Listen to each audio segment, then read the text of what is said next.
If you're an entrepreneur, please avoid these AI mistakes at all costs.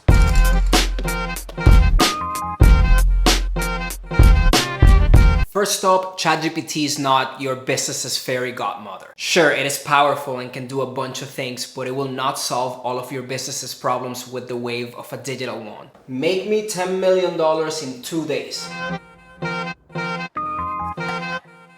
When you go to Starbucks or any other cafe, do you just tell them, give me coffee, and then hope for the best? No, you will probably tell them specifically what you want and how you want it. Do the same with AI. Give it context, guide it, tell it what you want, and it'll give you the output that you're actually expecting.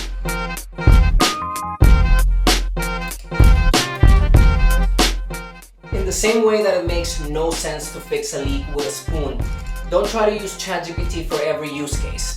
Learn what it's good for and try to leverage it for that. It's gonna be a whole lot more helpful for you.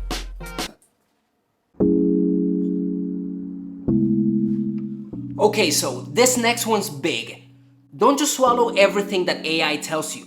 Question it, dive deeper. I'm pretty sure your business deserves more than just the 10 seconds that it took you to type in the prompt.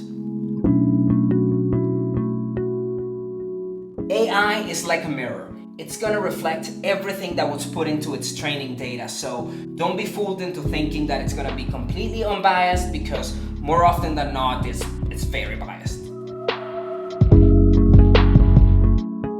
One of the most important things is your business data, so make sure to take the necessary precautions to not just hand it over when you're interacting with AI.